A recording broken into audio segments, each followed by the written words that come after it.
Wisconsin Eye's 2014 election coverage is brought to you by the Wisconsin Hospital Association. For over 90 years, a valued voice for Wisconsin hospitals, supporting high-quality, high-value care in communities like yours.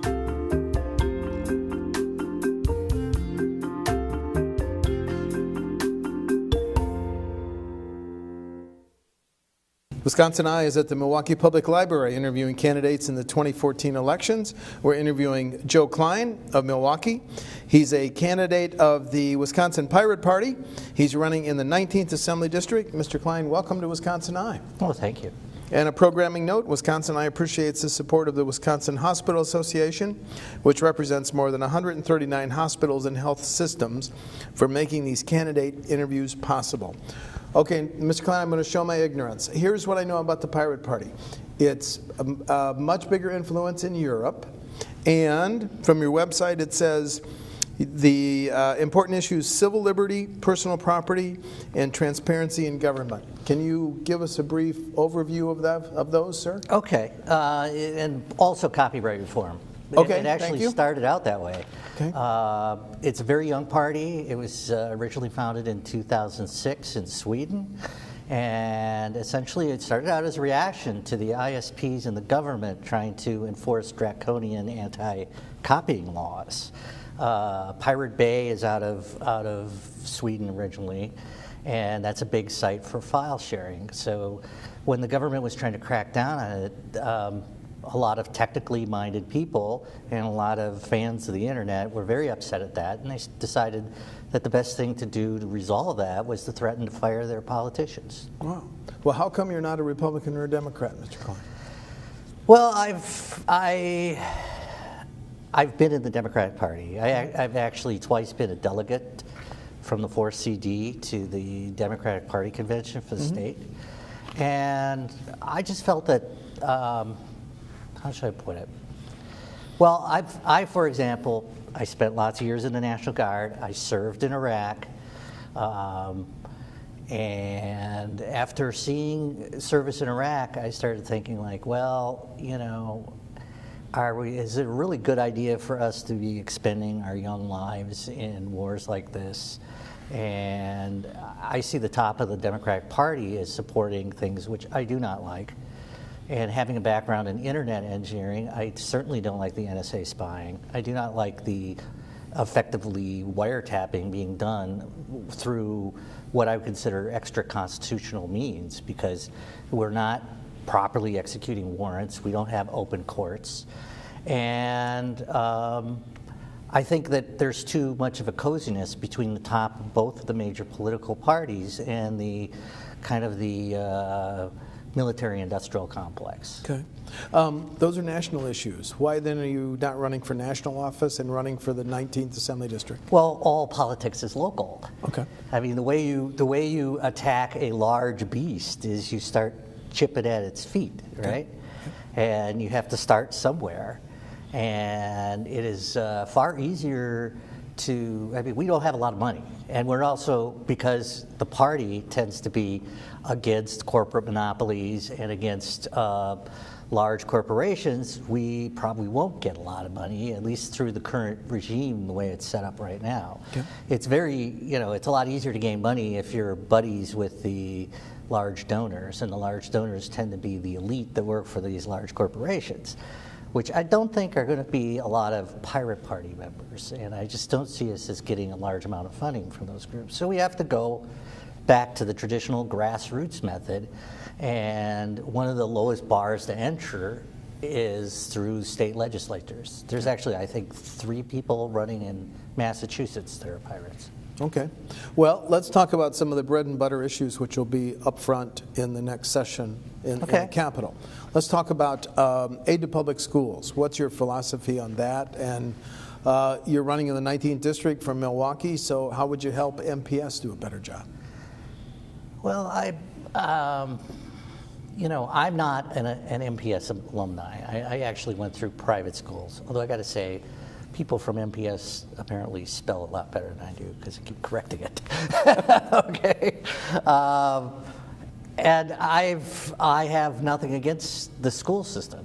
And my family has traditionally supported people that were pro school choice and vouchers? Yeah.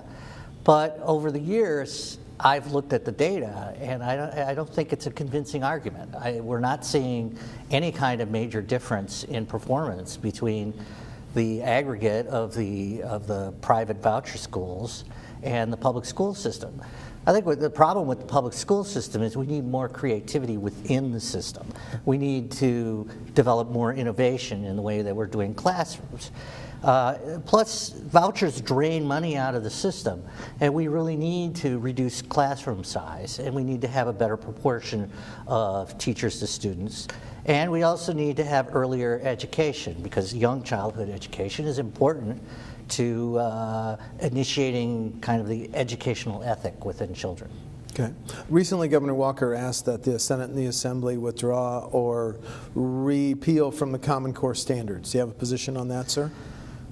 I think that's a purely political move. I don't think it makes any sense. Generally, the Common Core standards are kind of this consensus that was developed between schools and industry. And I think a lot of people that are in industry are actually supporting Common Core standards. I think it's more a reaction by people who are very much into homeschooling, into trying to stay out of the public school system, or even some of the wingnuts that view public schools as kind of initiation to some kind of socialist regime. Okay. Transportation funding. The Wisconsin Taxpayer Alliance says if we fund state transportation programs at 2013 levels for the next 10 years, we'll have a deficit of $2 billion. Is there a deficit? If so, how should it be fixed? Well, there is. We're spending way too much on highway expansion. Okay. And I realize every time you talk to the DOT, they say, well, it only costs like 10% more to add another lane or, reconfigure this intersection. But those are lots, the 10% add up to like millions in cases of like the zoo interchange. Well, the zoo interchange you're talking projected, billions. Yeah, 1.7 Right. billion. You're Right. correct. And when you look at statistically right now, Americans are driving less. And why are we expanding things when people are driving less? Second, there's never really been, in terms of alternatives like mass transit, there's never been any kind of dedicated source for funding mass transit. Your two biggest issues with mass transit are, one, capital cost, and then there's operating cost. And operating costs currently come out of things like the property taxes, at least in Milwaukee and in Madison, where the larger bus systems are. Right. So what we need to do is we need to have a balanced approach. Okay.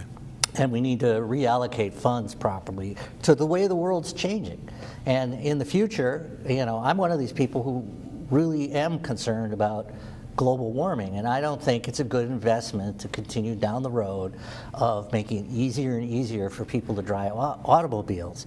Even if we went to electric vehicles, there's always going to be shortages involved in feeding the electric vehicles. We still need to produce electricity. We have a limited supply of lithium if we're going to use lithium batteries. Mm-hmm.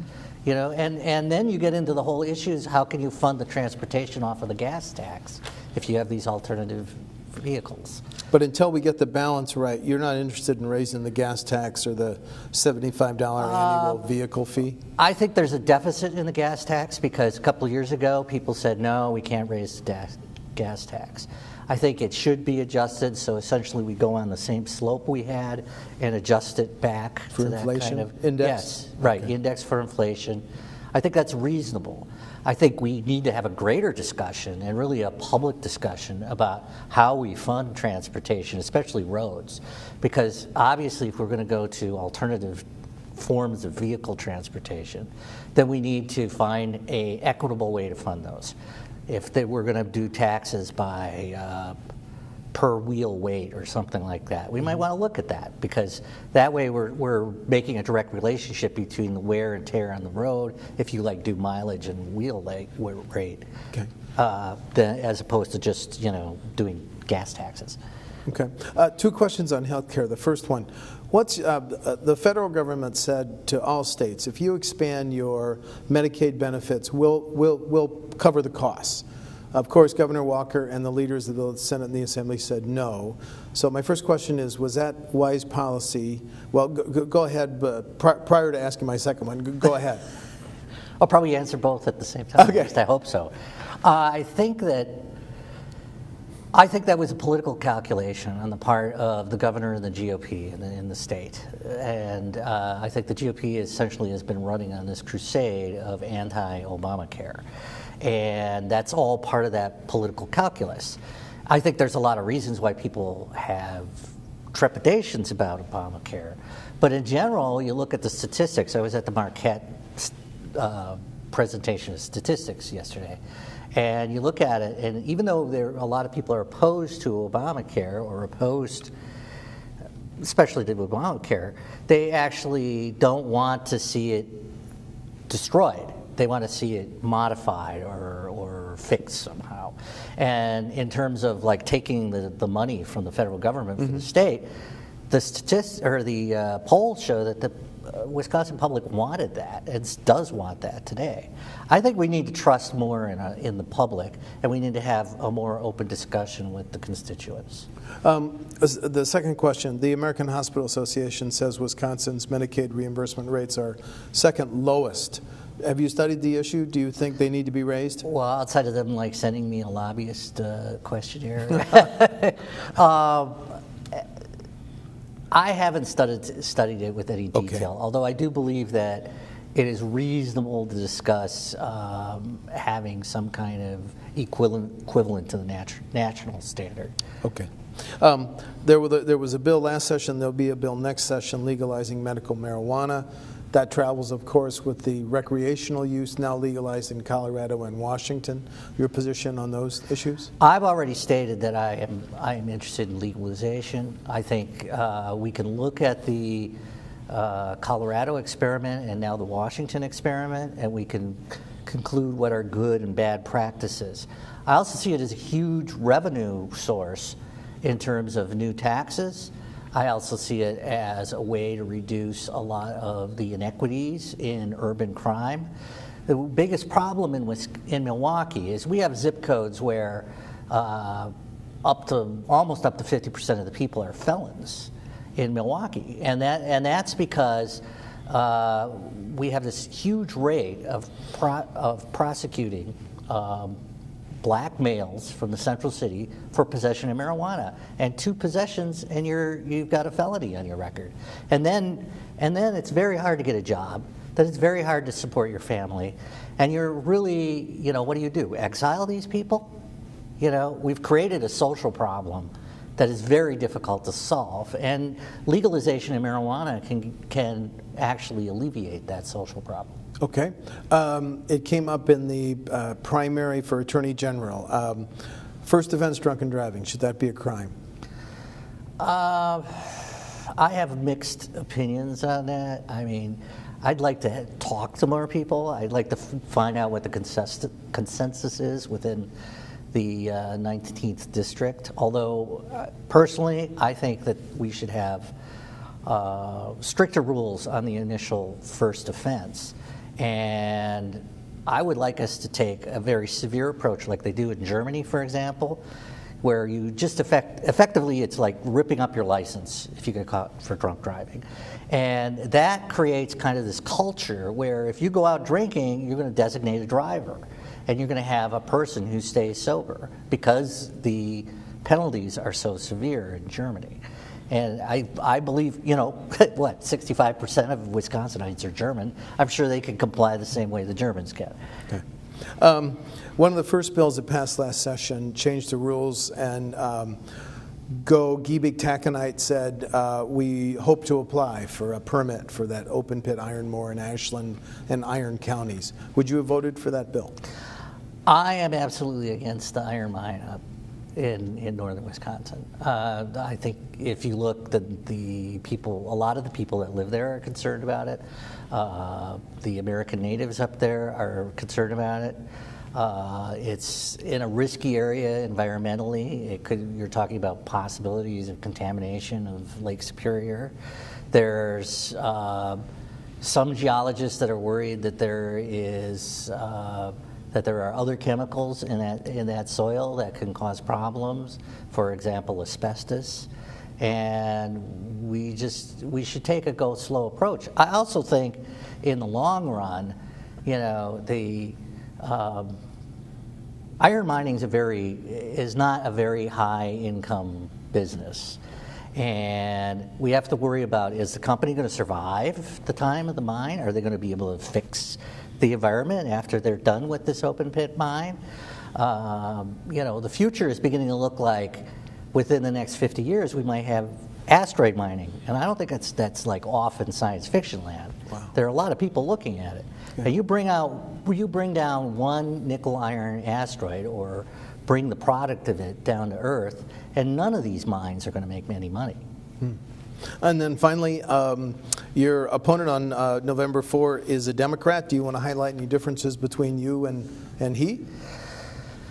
It's funny because I was involved in some of the debates during the primary, and I think between Jonathan Brostoff and I, there's not a lot of light in terms of a lot of the local issues. Okay. I agree with him probably 90% of the issues. On the other hand, he is a very, in the debates he talked about how he wanted to work to put more progressive Democrats in. And as I've said to him and other people, I think saying the word progressive Democrat is dangerous because, for example, there's a lot of people in the Green Party in Madison. There are non-democratic progressives. Mm-hmm. And if we're talking about having a political shift in the state, I think we should worry less about whether they're Democrats as to whether they are toward a philosophy that could improve the state, make us make government more honest, more responsive to the people. Okay. So, yes, I'd say the big difference is I'm a pirate. I belong to a party which internationally has been against things that the head of the Democratic and the Republican parties are doing. NSA spying, the use of drones overseas for killing people without having a court order or a trial or anything. And also, it was the Democrats, when they had a majority in Congress, that started selling military gear to local police forces. So I don't think the Democratic Party's hands are clean. Now you can argue and say, well, that's a national issue that isn't a local issue. But in a way, what I'm saying is, here, look, on most of the issues, Jonathan Brostoff and I pretty much line up the same way. Mm-hmm. If the only difference is the party, then vote based on the party. Okay, understand. Joe Klein of Milwaukee is the Pirate Party candidate in the 19th Assembly District. Mr. Klein, thanks for talking to Wisconsin Eye. Thank you very much. Thank you.